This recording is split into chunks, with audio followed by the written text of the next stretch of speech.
Operation કાચા પાકા દબાણો તોડી પાડવાનું શરૂ કરવામાં આવ્યું। જાહેર રોડ રસ્તા, લારીઓ, ગલ્લાઓ જેવા 400 થી વધુ દબાણો દૂર કરાયા હતા। બસ સ્ટેન્ડ, 80 ફૂટ રોડ, ટાંકી ચોક, પતરાવાળી ચોક, ટાવર રોડ, મેળાનું મેદાન સહિતના વિસ્તારોમાંથી દબાણો દૂર કરાયા હતા। ટ્રાફિક પ્રશ્નને લઈ મહાનગરપાલિકાએ તૈયાર કર્યો એક્શન પ્લાન અને વારંવાર દબાણકર્તાઓ સામે ફોજદારી કાર્યવાહી કરવાની તૈયારી કરી મહાનગરપાલિકાના અધિકારીઓએ દેખાડી હતી। આમ સુરેન્દ્રનગર પોલીસ સ્ટાફને સાથે રાખી કામગીરી હાથ ધરવામાં આવી હતી।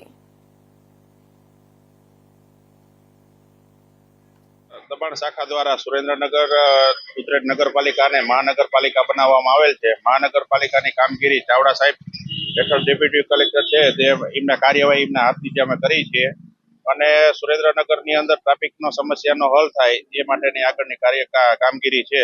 આજ સુધીની અંદર બસ સ્ટેન્ડ થી ટાવર ચોક, ટાવર થી ટીબી હોસ્પિટલ ચોક અને ટીબી હોસ્પિટલ થી પતરાવાળી થી એનટીએમ ચોક સુધીની તમામની કાર્યવાહી કરવામાં આવેલ છે અને આ પાછળના દબાણ ને બધા છે તે 400 થી 500 દબાણ હતા જે હટાવવામાં આવેલ છે અને જો આ કાર્યવાહીને સાથ સહકાર આપવા માટે ગામને પણ ફાળો છે અને એમ છતાં પણ નહીં માને તો પોલીસ સ્ટાફ પણ અમને ફાળવેલ છે।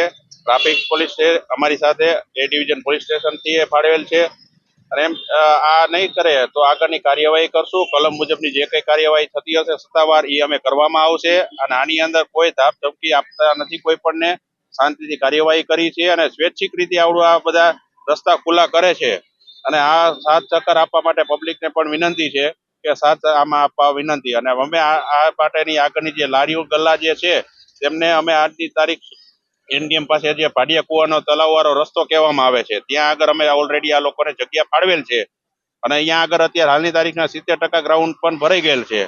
30% જે બાકી છે તે લોકોને આવડા લોકોની ન્યુસન્સ વાળા છે એ લોકોને જવા માટે રાજી નથી, પણ એમ છતાં પણ અમે આગળની કાર્યવાહી કરીને એ લોકોને ત્યાં આગળ જવા માટે થઈને અમે રેડી કરાવશું। મહાનગરપાલિકા તરીકે દરજ્જો આપવામાં આવેલો છે જે અનુસાર સાહેબ શ્રી ડેપ્યુટી કમિશનર શ્રી ચાવડા સાહેબની સૂચના મુજબ અમે કામગીરી હાથ ધરવામાં આવેલી છે જેમાંના અમારી સાથે એ division, PSI, traffic PSI Bagda સાહેબ અને નગરપાલિકાની ટીમ દ્વારા કામગીરી હાથ ધરવામાં આવેલી છે જેમાંના મુખ્ય રસ્તા ટાંકી ચોક થી માંડીને હેન્ડલૂમ ચોક થી માંડીને સીજે ફુવારાથી પતરાવાળી ચોક થી મલાર ચોક આવી રીતના અન્ય મેઇન રસ્તા ઉપરના મુખ્ય રસ્તા ઉપર લારી ગલ્લા તેમજ પાથરણાવાળાને કાયદેસર અનુસાર કાર્યવાહી કરવામાં આવશે। આમ છતાં જો રોડ ઉપર બેસવામાં આવશે તો તેમની માથે કાયદેસર ફોજદારી કલમ અનુસારની કાર્યવાહી હાથ ધરવામાં આવશે।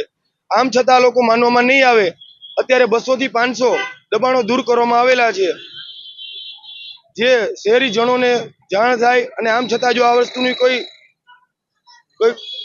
નિકાલ કરવામાં નહીં આવે તો તેમની માથે કાયદેસરની કાર્યવાહી કરી અને એમની માથે ફોજદારી કલમ અનુસાર કાર્યવાહી કરવામાં આવશે।